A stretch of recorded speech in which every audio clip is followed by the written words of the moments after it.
प्रिय विद्यार्थियों, समाज कार्य एक ऐसा व्यवसाय है, एक ऐसा पेशा है जो शिक्षण और प्रशिक्षण पर आधारित है।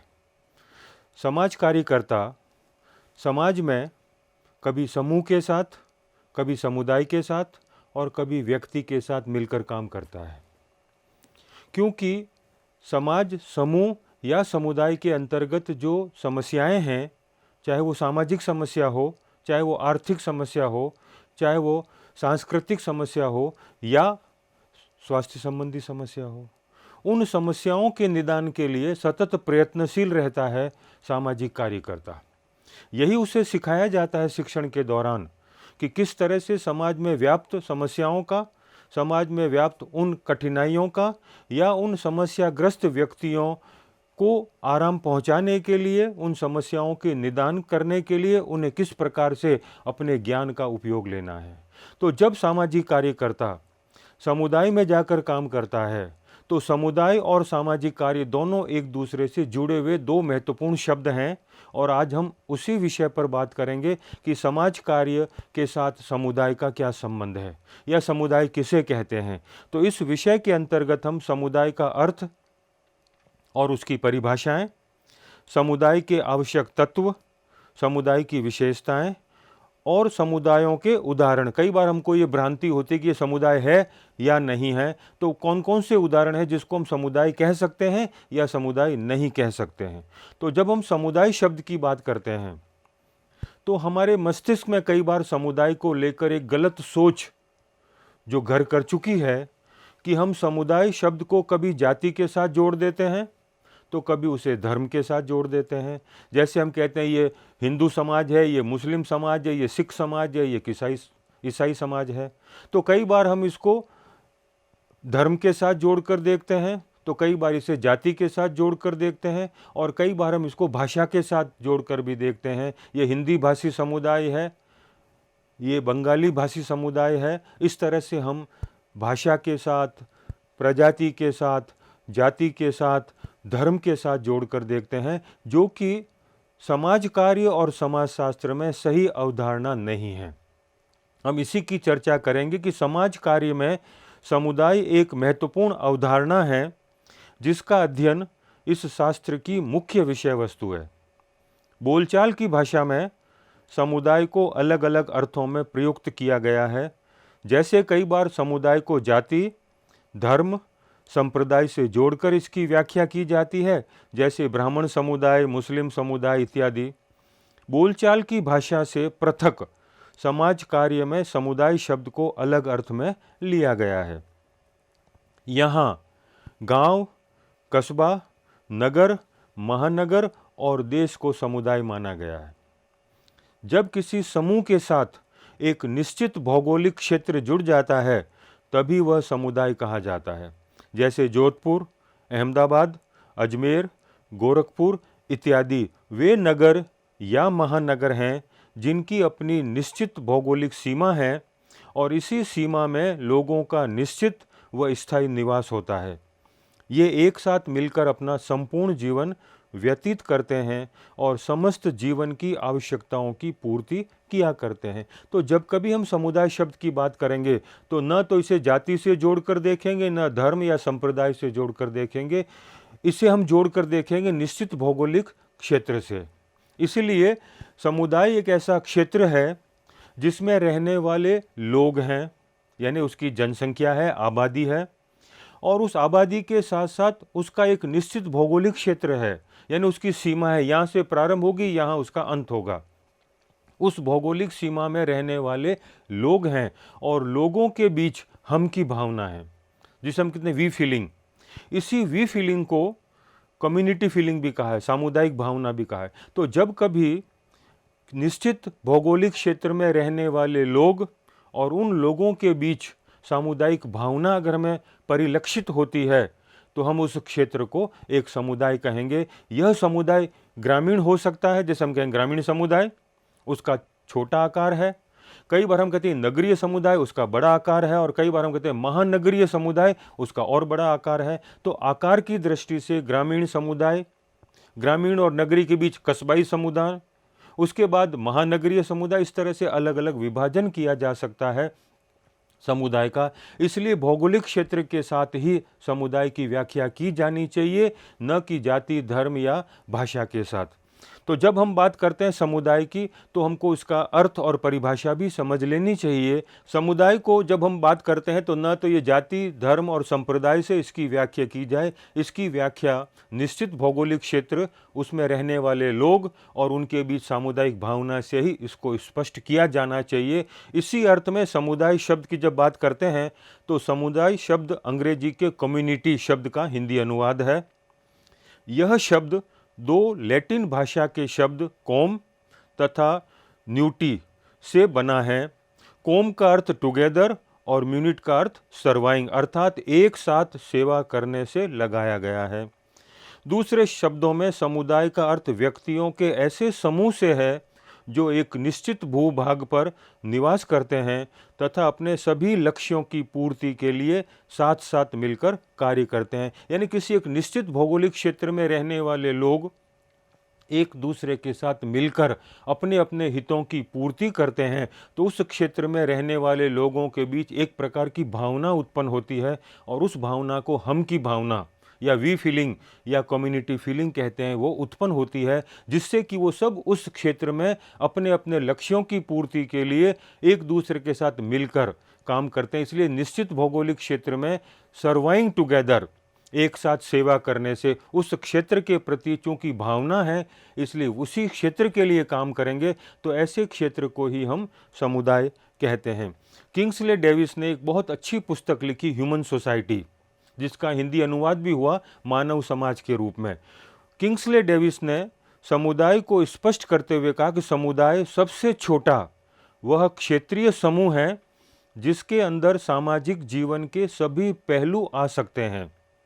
डेविस के समुदाय की इस परिभाषा में 3 आधारों की व्याख्या की है: व्यक्तियों का समूह, निश्चित भौगोलिक क्षेत्र और सामाजिक जीवन के समस्त पहलू। तो जब समुदाय की बात किंग्सले डेविस करते हैं अपनी पुस्तक ह्यूमन सोसाइटी में, तो कहते हैं व्यक्ति का होना आवश्यक है, व्यक्ति के साथ भौगोलिक क्षेत्र, निश्चित भौगोलिक क्षेत्र का होना आवश्यक है, और उसी क्षेत्र में रहने वाले लोग अपने सामाजिक जीवन के जितने पहलू हैं उन समस्त पहलुओं से जुड़ी हुई अपनी आवश्यकताएं और लक्ष्यों की पूर्ति उसी स्थान विशेष से जुड़कर करते हैं। तो ऐसे भौगोलिक क्षेत्र के उस स्थान विशेष पर जुड़े व्यक्तियों के बीच जो भावना है उसी को हम समुदाय कहते हैं। इसी तरह मैकाइवर और पेज, जब कभी हम मैकाइवर और पेज की बात करते हैं, उनकी एक प्रमुख पुस्तक है सोसाइटी, जिसका हिंदी अनुवाद हुआ समाज के रूप में। तो मैकाइवर और पेज सोसाइटी नामक पुस्तक में भी समुदाय के अर्थ को स्पष्ट करते हैं। तो मैकाइवर और पेज ने समुदाय को स्पष्ट करते हुए कहा है कि जब किसी छोटे या बड़े समूह के सदस्य साथ साथ इस प्रकार रहते हैं कि वे किसी विशेष हित में ही भागीदार न होकर सामान्य जीवन की मूलभूत दशाओं या स्थितियों में भाग लेते हों, तो ऐसे समूह को समुदाय कहा जाता है। वे आगे कहते हैं कि समुदाय सामाजिक जीवन का एक ऐसा क्षेत्र है जिसमें सामाजिक संबद्धता कुछ मात्रा में पाई जाती है। अर्थात मैकाइवर और पेज जब कहते हैं कि समुदाय एक ऐसा क्षेत्र है जिसमें व्यक्ति किसी खास उद्देश्य को लेकर कार्य नहीं करते हैं, उनके सामान्य जितने उद्देश्य हैं, सामान्य जितने उनके लक्ष्य हैं, सामान्य उनकी जितनी आवश्यकताएं हैं, उन समस्त आवश्यकताओं की पूर्ति साथ साथ मिलकर करते हैं। तो चाहे किंग्सले डेविस या मैकाइवर और पेज या बॉटोमर या अन्य समाज वैज्ञानिकों ने जब परिभाषा दी समुदाय की, तो इन सारी परिभाषाओं के आधार पर यह कहा जा सकता है कि समुदाय व्यक्तियों का एक ऐसा समूह है जो किसी एक निश्चित भौगोलिक क्षेत्र में निवास करता है और जिनमें सामुदायिक भावना होती है।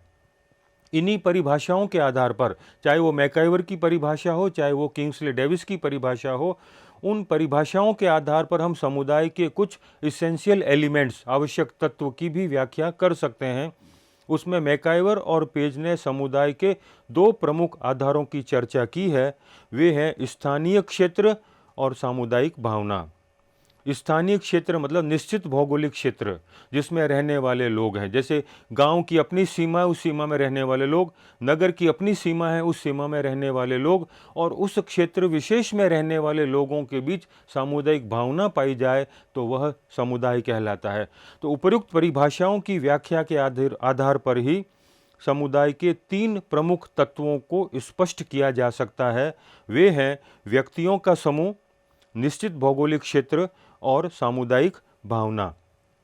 यानी 3 तत्व हैं कम्युनिटी के। इनके बिना अगर इनमें से कोई एक तत्व भी अगर उपस्थित नहीं है तो वह समुदाय नहीं कहलाएगा।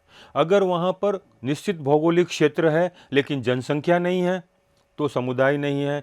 अगर जनसंख्या है और उसमें हम की भावना नहीं है तो समुदाय नहीं है। इसलिए समुदाय में जनसंख्या का होना, साथ में निश्चित भौगोलिक क्षेत्र का होना और उनके बीच परस्पर हम की भावना या सामुदायिक भावना का होना ही उस क्षेत्र विशेष को समुदाय का नाम दिया जा सकता है। तो सबसे पहली जो बात है, व्यक्तियों का समूह। समुदाय का प्रमुख आधार व्यक्तियों का समूह है। कोई भी समुदाय उस समय तक समुदाय नहीं कहलाएगा जब तक इनमें व्यक्तियों का संग्रह नहीं हो। यानी व्यक्तियों से ही समुदाय बनता है। इसलिए जब हम व्यक्तियों के संग्रह को समुदाय कहते हैं तो यह मूर्त है, ये दिखाई देता है। इसलिए समुदाय अमूर्त नहीं है, समुदाय मूर्त है। इसके साथ निश्चित भौगोलिक क्षेत्र, समुदाय के लिए निश्चित भौगोलिक क्षेत्र का होना भी आवश्यक है। बिना निश्चित भौगोलिक क्षेत्र के समुदाय नहीं कहा जा सकता। एक निश्चित क्षेत्र के कारण ही उस पर रहने वालों में एकता व संगठन पाया जाता है। आज विकास के साथ साथ व्यक्तियों का पूर्ण रूप से एक ही स्थान पर बंधे रहना संभव नहीं है। हम कई बार जानते हैं ड्यू टू ग्लोबलाइजेशन, वैश्वीकरण, आधुनिकीकरण, औद्योगिकरण, नगरीकरण, ये ऐसी प्रक्रियाएं हैं जिससे कि एक साथ बंधे रहना संभव नहीं है। फिर भी चाहे व्यक्ति कहीं रहे, उस स्थान विशेष से उसका लगाव होता है।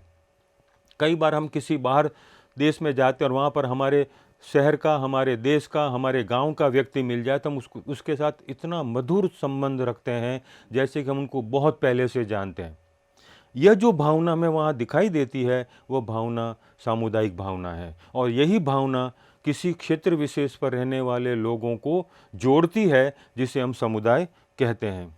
सभ्यता और बाहरी निर्भरता के कारण छोटे छोटे समुदाय बहुत कुछ टूटते जा रहे हैं, परंतु इसके बावजूद भी इनमें स्थानीयता का अभाव नहीं है। यह तो सिर्फ क्षेत्र की सीमाओं का टूटना मात्र है। इस प्रकार आज भी समुदाय की यह विशेषता समुदाय की मौलिक विशेषता रही है। इसके साथ जो तीसरी विशेषता है वो है सामुदायिक भावना, हम की भावना, वी फीलिंग, कम्युनिटी फीलिंग। स्थानीय निवास के अलावा सामुदायिक भावना भी समुदाय के निर्माण के लिए महत्वपूर्ण है। इस सामुदायिक भावना का अर्थ हम सभी एक हैं, यह समुदाय हमारा है, हमारा समुदाय अन्य समुदायों से भिन्न है, आदि आदि। ये जो भावना है ये हमारे हैं, हम इनके हैं, ये हमारे क्षेत्र के हैं, इनके बीच हमारे संबंध हैं। ये जो संबंधों की बात, अपने लोगों की बात जब करते हैं तो इसमें एक भावना परिलक्षित होती है, उसे हम की भावना या सामुदायिक भावना कहते हैं। एक निश्चित भौगोलिक क्षेत्र पर निवास करने, समान आवश्यकताएं रखने, एक ही प्रकार के उत्सवों त्योहारों में भाग लेने तथा सामान्य जीवन के एक जैसे मूल्यों के कारण ही समुदाय में रहने वालों में एकता की भावना पाई जाती है। इसी भावना को सामुदायिक भावना कहते हैं। यह घनिष्ठता उस समय स्पष्ट परिलक्षित होती है जब एक शहर या गांव के 2 व्यक्ति किसी अन्य शहर में मिलते हैं। वे दोनों भले ही एक दूसरे को नहीं जानते हों, फिर भी एक ही स्थान पर होने के कारण उनमें अपनेपन की भावना जागृत हो जाती है। यही बात एक राष्ट्र के 2 व्यक्तियों पर भी लागू होती है जो दूसरे राष्ट्र में मिलते हैं। राष्ट्र के प्रति ये भावना सामुदायिक भावना कहलाती है। इस प्रकार से एक स्थान से व्यक्ति जब जाता है कहीं बार और दूसरे स्थान पर वो व्यक्ति मिलता है तो हम कई बार कहते हैं कि ये हमारा अपना है, भले हम उसको नहीं जानते हैं, लेकिन ये जो भावना है ये वी फीलिंग को दिखाती है, और इसी वी फीलिंग को मैकाइवर और किंग्सले डेविस सामुदायिक भावना कहते हैं। सामुदायिक भावना की अभिव्यक्ति समुदाय के लोगों द्वारा 3 तरह से की जा सकती है। हम की भावना की अभिव्यक्ति, एक्सप्रेशन ऑफ वी फीलिंग, हम की भावना ही व्यक्ति को एक दूसरे के साथ उनके सुख दुख में सहभागी होने को प्रेरित करती है। कई बार यह सुनने को मिलता है कि यह हमारा गांव है, इस गांव के सभी सदस्य हमारे अपने हैं। अगर किसी समुदाय के लोगों पर संकट आ जाता है तब यह भावना और प्रबल हो जाती है और व्यक्ति अपने समुदाय के लिए बड़े से बड़ा त्याग करने को तत्पर रहता है। जब गांव में कोई ऐसी प्राकृतिक विपदा आ जाती है तो सब गांव के लोग मिलकर उस विपदा का सामना करने के लिए जो एकत्रित होते हैं, हम कहते हैं ये एक भावना है जो एक दूसरे को जोड़ती है। और ये जोड़ने वाली जो भावना है उसी को हम वी फीलिंग या कम्युनिटी फीलिंग कहते हैं। दूसरा है दायित्व की भावना, यानी मेरा भी दायित्व है इस क्षेत्र के प्रति, मेरा भी करने की कुछ सोच है इस क्षेत्र में रहने वाले लोगों की। ये जो भावना है इसे दायित्व की भावना या रोल फीलिंग कहते हैं। हम की भावना के अलावा दूसरा तत्व योगदान की भावना। इसका तात्पर्य है कि एक समुदाय के अंतर्गत रहने वाले यह महसूस करते हैं कि सभी के प्रति, समुदाय के प्रति उनकी भी कुछ जिम्मेदारी है। इसी कारण समुदाय के कार्यों में भाग लेते हैं और दूसरे सदस्यों की मदद करना अपना उत्तरदायित्व समझते हैं। हर व्यक्ति सोचता है कि ये मेरा अपना समुदाय है, चाहे वो गांव हो चाहे नगर हो, और मैं उस गांव और नगर में अपना कोई उत्तरदायित्व का निर्वहन करूं तो ये मेरे लिए बहुत अच्छा होगा और समुदाय के लोगों के साथ भी बहुत अच्छा होगा। यह जो सोच है ये रोल फीलिंग की है, यानी दायित्व की भावना है। तीसरा है निर्भरता की भावना, डिपेंडेंसी फीलिंग। निर्भरता की भावना सामुदायिक भावना का एक और महत्वपूर्ण तत्व है। एक समुदाय के सभी सदस्य एक दूसरे पर निर्भर रहते हैं और वे सभी आवश्यकताओं की पूर्ति के लिए समुदाय पर निर्भर रहते हैं।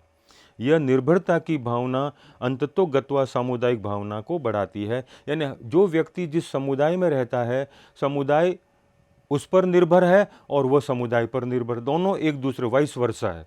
समुदाय की निर्भरता उसकी अपने आवश्यकताओं की पूर्ति के लिए और समुदाय में लोगों के प्रति जो भावना है वो निर्भरता समुदाय की अपनी पहचान है। तो इस तरह से समुदाय, व्यक्ति और व्यक्ति से समुदाय दोनों एक दूसरे पर निर्भर हैं और यह फीलिंग ऑफ डिपेंडेंसी है। जैसे जैसे राष्ट्र में औद्योगिकरण, नगरीकरण की प्रक्रिया तीव्र हो रही है, संचार के साधनों का विकास हो रहा है, वैसे वैसे आज सामुदायिक भावना में भी परिवर्तन दृष्टिगत हो रहा है। व्यक्तिवादिता पनप रही है, व्यक्तिगत स्वार्थ अधिक महत्वपूर्ण हो रहे हैं। समुदाय के लोगों के पारस्परिक संबंध कम होने के साथ समुदायों के पारस्परिक संबंध बढ़ने लगे हैं। समुदाय में निर्भरता की भावना में भी कमी आई है। इसका मतलब यह है कि सामुदायिक भावना कम हो रही है। आज हम कई बार बात करते हैं समुदाय में वो फीलिंग नहीं जो पहले थी, वो भावना नहीं है जो पहले थी। इसका मतलब बहुत सारी ऐसी प्रक्रियाएं हैं जिनका प्रत्यक्ष या अप्रत्यक्ष प्रभाव ये पड़ रहा है, चाहे वो औद्योगिकरण की प्रक्रिया हो, चाहे नगरीकरण की हो, चाहे वो सार्वभौमिकरण की, चाहे स्थानीयकरण की। ये सारी ऐसी प्रक्रियाएं हैं जो व्यक्ति के मन में उस भावना को धीरे धीरे कम कर रही है जो समुदाय की अपनी पहचान है। इसी आधार पर हम समुदाय की कुछ विशेषताओं की भी यहाँ व्याख्या कर लें तो समुदाय के अर्थ को और अच्छी तरह से हम समझ सकते हैं। उपर्युक्त विश्लेषण के आधार पर समुदाय की निम्नलिखित विशेषताएं स्पष्ट की जा सकती हैं। व्यापक उद्देश्य और बहुत कुछ सामान्य जीवन। जैसा कि ऊपर दी गई परिभाषाओं के आधार पर यह स्पष्ट है कि समुदाय किसी एक या दो उद्देश्यों के लिए नहीं बनता, बल्कि यह तो व्यक्तियों के लगभग सभी पक्षों से जुड़ा होता है। इन्हीं पक्षों को लेकर समुदाय में व्यक्ति एक दूसरे के साथ भागीदार बनते हैं। एक समुदाय के सभी लोगों में अपनी समस्त आवश्यकताएं जैसे शिक्षा, सुरक्षा, जीवन यापन, मनोरंजन आदि समुदाय में ही पूरी कर लेते हैं। समुदाय के समान उद्देश्य एवं उनके एक समान हितों के कारण ही वे लोग एक दूसरे से संबद्ध रहते हैं। एक ही तरह के रीति रिवाज, एक ही प्रकार के नियम, एक ही भाषा तथा एक जैसे त्योहार, उत्सव प्रायः एक समुदाय में देखने को मिलते हैं। यानी समुदाय एक ऐसा क्षेत्र है जहाँ व्यक्ति की किसी एक या दो आवश्यकताओं की पूर्ति नहीं होती। ये व्यक्ति के संपूर्ण सामाजिक जीवन के सभी पहलुओं से जुड़ा हुआ होता है। इसलिए व्यक्ति अपनी समस्त आवश्यकताओं की पूर्ति उस समुदाय में ही पूरी करना चाहता है और उस समुदाय में रहने वाले प्रत्येक व्यक्ति की भी यही सोच है। और इसी सोच के कारण वो एक दूसरे से जुड़कर हम की भावना से बंध जाते हैं। इसी तरह से समुदाय का अपना एक विशिष्ट नाम भी होता है, स्पेसिफिक नेम। प्रत्येक समुदाय का अपना एक विशिष्ट नाम होता है और समुदाय इसी नाम से जाना जाता है। विशिष्ट नाम के कारण ही एक समुदाय के सदस्य अपने को एक दूसरे के निकट समझते हैं। समुदाय का नाम अधिकतर उस भूभाग के नाम से जुड़ा होता है जहाँ समुदाय बनता है। जैसे हम किसी गांव में रहते हैं तो गांव का अपना नाम है, किसी शहर में रहते हैं तो शहर का अपना नाम है। तो समुदाय उस भूभाग, निश्चित भूभाग के कारण ही उसका नामकरण होता है और उसी नाम से उसकी पहचान होती है। फिर ये अपने आप बन जाते हैं। स्पॉन्टेनियस ग्रोथ है, स्वतः विकास। समुदाय जानबूझकर नहीं बनाए जाते बल्कि इनका निर्माण स्वतः हो जाता है। जैसे जैसे समय बीतता है समुदाय बनते जाते हैं। जब कभी लोगों द्वारा किसी एक स्थान पर रहना प्रारंभ किया जाता है तो वहाँ के लोगों के मन में हम की भावना उत्पन्न होती है और वे उस क्षेत्र को अपने से जोड़ देते हैं, समुदाय बन जाता है। जब एक साथ लोग रहने लगते हैं और मिलजुल कर अपनी अपनी आवश्यकताओं की पूर्ति करते हैं, धीरे धीरे उस क्षेत्र विशेष से उनको लगाव हो जाता है, उनसे प्रेम हो जाता है और उसी से उस समुदाय का निर्माण हो जाता है। इसमें अपेक्षाकृत स्थायित्वता का भाव भी है। समुदाय अस्थायी नहीं होते बल्कि यह एक स्थायी संगठन है। सामुदायिक भावना के कारण ही इसमें स्थायित्व बना रहता है। कई बार कुछ प्राकृतिक विपदाएं जैसे भूकंप, बाढ़, तूफान आदि से समुदाय नष्ट हो सकते हैं, बाकी समुदाय स्थायी होते हैं। यानी ये परमानेंट, अपेक्षाकृत, रिलेटिवली परमानेंट होते हैं। इसी तरह से हम कुछ उदाहरणों के आधार पर भी इसकी व्याख्या कर सकते हैं, क्योंकि कई बार हमारे मस्तिष्क में आता है कि क्या ये समुदाय है क्या, या ये समुदाय नहीं है। तो समुदाय के कुछ उदाहरण हम यहाँ पर दें जिससे हमको ये स्पष्टता हो जाए कि यह समुदाय है और ये समुदाय नहीं है। किसी गांव, कस्बा, नगर या महानगर, राष्ट्र या जनजाति को समुदाय कहना हो तो बड़ी सुगमता से हम कह सकते हैं और कह भी देते हैं कि ये सभी समुदाय हैं। लेकिन कई बार हमारे सामने कुछ ऐसे समूह आते हैं जिन्हें देखकर ये भ्रम उत्पन्न होता है कि क्या इन्हें समुदाय कहें या नहीं। ऐसे कुछ समूहों का वर्णन हम निम्नलिखित कर सकते हैं। तो सबसे पहला, क्या पड़ोस एक समुदाय है क्या? नेबरहुड। पड़ोस के प्राय दो प्रकार होते हैं। एक तो वह पड़ोस जो गांवों तथा आदिम समाजों में पाए जाते हैं, जबकि दूसरे वे पड़ोस जो आधुनिक नगरों में देखने को मिलते हैं। गांव व जनजातीय समुदायों में पाए जाने वाले पड़ोस में स्थानीयता के साथ साथ परस्पर भागीदारी, सामुदायिक भावना आदि समुदाय के तत्व पाए जाते हैं। इसलिए ऐसे पड़ोस को समुदाय कह सकते हैं। लेकिन नगरों, महानगरों में पाए जाने वाले पड़ोस में स्थानीयता तो होती है, परंतु वहाँ के लोग एक दूसरे को जानते तक नहीं। इसलिए ना तो सामाजिक जीवन में भागीदारी होती है और ना ही सामुदायिक भावना। यहाँ तक कि एक दूसरे के सुख दुख में भाग तक नहीं लेते। इसलिए नगरीय पड़ोस को समुदाय नहीं माना जा सकता। गांव में रहने वाला या कस्बा में रहने वाला व्यक्ति अपने पड़ोस में, अपने उस क्षेत्र में रहने वाले प्रत्येक व्यक्ति को जानता है और सुख दुख में एक दूसरे के साथ सहभागी भी हो जाता है। पर नगरों में और महानगरों में तो जहाँ पर अपार्टमेंट्स बने हुए हैं, वहाँ पर ऊपर कौन रहता है हमको ये पता नहीं। ऐसी स्थिति में स्थानीयता तो है, वहाँ पर रहने वाले लोग एक इस तरह स्थान विशेष से जुड़े हुए तो हैं, लेकिन वो एक दूसरे के साथ सहभागी नहीं हैं, एक दूसरे के सुख दुख में भाग नहीं निभाते हैं। इसलिए ऐसे पड़ोस को हम समुदाय नहीं कह सकते, जबकि ग्रामीण, जनजातीय या कस्बाई समुदाय को हम समुदाय कह सकते हैं। इसी तरह क्या जाति एक समुदाय है? प्राय बोलचाल में जाति को एक समुदाय माना जाता है। कई बार हम कहते हैं ये जाति समुदाय है। ब्राह्मण समुदाय, मुस्लिम समुदाय, ओसवाल समुदाय, ये समुदाय की बात हम करते हैं। इसका कारण यह है कि इसमें मनुष्य की कुछ विशेषताएं, इसमें समुदाय की कुछ विशेषताएं जैसे हम की भावना पाई जाती है। जाति व्यक्तियों का एक समूह, जाति किसी विशिष्ट उद्देश्य को लेकर भी नहीं बनती। जाति में पारस्परिक भागीदारी होती है, लेकिन इतनी विशेषताओं के बाद भी समुदाय का एक तत्व, निश्चित भूभाग का इसमें अभाव है। जाति के सभी सदस्य एक ही स्थान पर रहते हों ऐसा आवश्यक नहीं है।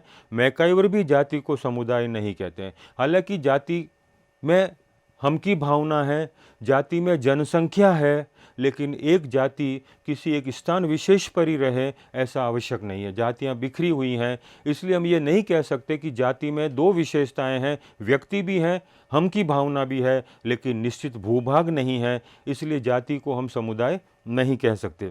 इसी तरह क्या जेल एक समुदाय है? समाजशास्त्रियों में जेल को लेकर मतभेद है। कुछ समाजशास्त्री जैसे मैकाइवर और पेज जेल को समुदाय मानते हैं। वे कहते हैं कि जेल में व्यक्तियों का एक समूह है जो एक निश्चित भौगोलिक क्षेत्र में रहता है, सामुदायिक भावना भी होती है, इनका बहुत कुछ जीवन भी एक सा होता है, यह एक से नियमों का पालन करते हैं, इसलिए मैकाइवर जेल को समुदाय मानते हैं। जबकि कुछ ऐसे भी समाजशास्त्री हैं जो जेल को समुदाय नहीं मानते हैं।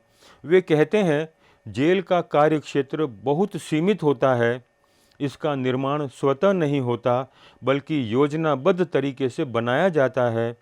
जेल में व्यक्ति के जीवन के सभी पक्षों की अभिव्यक्ति भी संभव नहीं है, इसलिए इसे समुदाय नहीं माना जा सकता। तो जेल को कुछ लोग कहते हैं समुदाय, वो उसमें 3 विशेषताएं देखते हैं, लेकिन हमको अधिकांश ये विशेषताएं दिखाई नहीं देती हैं।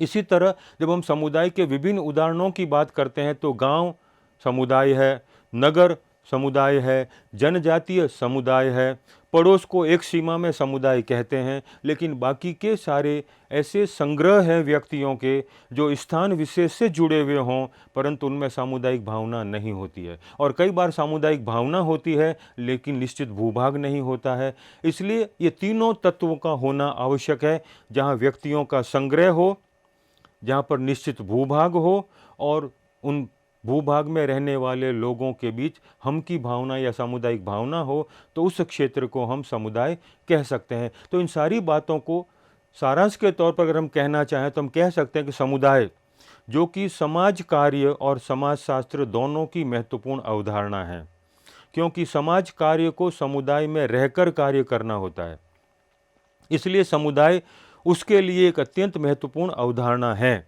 हालांकि समुदाय को कभी धर्म, कभी जाति तो कभी संप्रदाय से जोड़कर व्याख्या की जाती है, परंतु यह समुदाय का सही अर्थ नहीं है। समुदाय यह एक सीमित क्षेत्र में सामाजिक जीवन के संपूर्ण संगठन को समुदाय कहा जाता है, या यह कहें कि समुदाय एक ऐसा समूह है जो एक ही संस्कृति के अधीन एक स्थान अथवा क्षेत्र में रहता है और अपनी प्रमुख क्रियाओं के लिए एक सामान्य भौगोलिक क्षेत्र से ही प्रभावित होता है।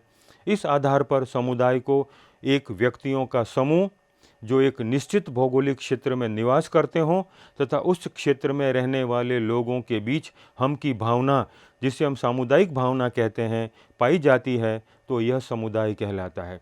तो यह जो समुदाय की बात हम लोग करते हैं, तो समाज कार्य से जुड़े हुए सामाजिक कार्यकर्ता जब समुदाय में जाते हैं तो समुदाय में बहुत सारी व्याप्त समस्याएं भी हैं और ये अलग अलग क्षेत्र में अलग अलग प्रकार की होती हैं। जैसे ग्रामीण क्षेत्र की अपनी समस्याएं हैं, तो नगरीय क्षेत्र में जाएंगे तो वहाँ अलग प्रकार की समस्याएं हैं, और महानगरीय क्षेत्र में जाएंगे तो अलग समस्याएं हैं, और जब जनजातीय क्षेत्र में काम करने जाएंगे तो उनकी अपनी समस्याएं हैं।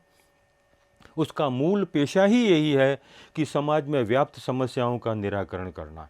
तो वो किस समुदाय में जा रहा है, वह समुदाय गांव है, तो उसके मनोमस्तिष्क में गांव की उन विशेषताओं को भी जानना होगा या समझना होगा, तभी वह अपने कार्य को मूर्त रूप दे सकता है। इस नगर में जब जाएगा तो नगर की अपनी पहचान है और नगर की अपनी अलग समस्याएं हैं। उस नगर में रहने वाले लोगों की अपनी मानसिक, स्वास्थ्य संबंधी, आर्थिक या सामाजिक समस्याएं हैं।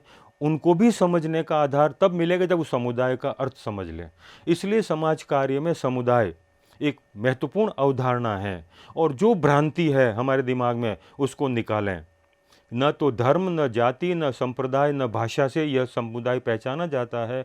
समुदाय तो मूल रूप से व्यक्तियों के निश्चित भौगोलिक क्षेत्र में निवास करने और हम की भावना से जुड़े रहने के उस स्थान विशेष को ही हम समुदाय कहेंगे, और इसी आधार पर हम अनेक समुदायों का वर्गीकरण करते हैं। उसी में रहकर सामाजिक कार्यकर्ता अपने समाज कार्य से संबंधित जो पेशा, शिक्षण और प्रशिक्षण का है, उसको मूर्त रूप देता है।